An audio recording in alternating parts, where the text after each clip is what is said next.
Alcinous. After a while Ulysses rose to go into the city, and Athene spread a mist about him so that passers-by might not see him as he went. Also she took upon her the shape of a young girl who was carrying a pitcher, and met him.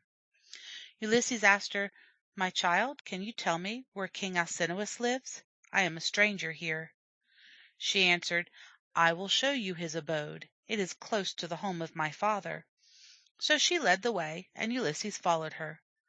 Much did he wonder as he went at all he saw, the harbor and the ships and the place of assembly and the walls, till they came to the palace. Athene said, "This is the king's house." Further she said, and now Ulysses knew that it was Athene and not a girl that was speaking, "Go in, fear nothing. The fearless man always fares best. And look first for the queen. Her name is Arete. Never was there a wife more loved by her husband, or a queen more honored by her people. Be sure that if she favors you, you have come to the end of your troubles and will see your dear land of Ithaca again." When she had said this, Athene vanished out of sight, and Ulysses went into the palace. A wonderful place it was, as bright as if the sun had been shining in it. The walls were of brass, and the doors were of gold, and the posts on which the doors were hung were of silver, and along the sides of the hall were golden chairs on which the chiefs were used to sit when they were invited to a feast.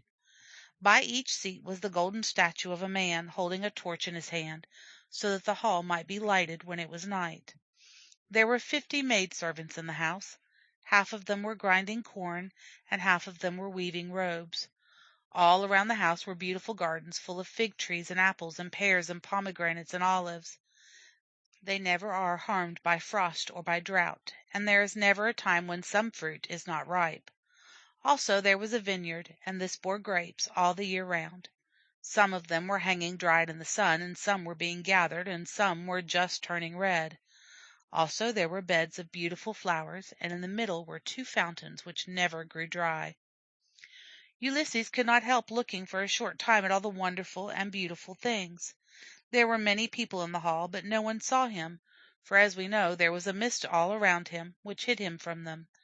So he went on to where the queen was sitting, and knelt down before her, and put his hands on her knees, and as he did this the mist cleared away from round him, and all the people in the hall saw him quite plainly.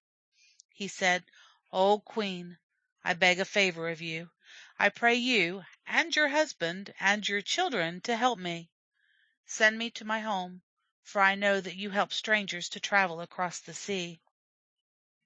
When he had said this, he sat down among the ashes on the hearth. Then said one of the nobles that were in the hall, he was the very oldest man that there was in all the land, "King Alcinous, do not let this stranger sit there among the ashes. Tell him to sit upon a chair, and give him something to eat and drink." Then the king told his eldest son to take the stranger by the hand and raise him up, and make him sit down on his own seat. This the young man did, and a servant brought a basin and poured water over Ulysses' hands, and the housekeeper brought him something to eat and to drink. The king said, "This man begs a favor of us, that we may take him to his home.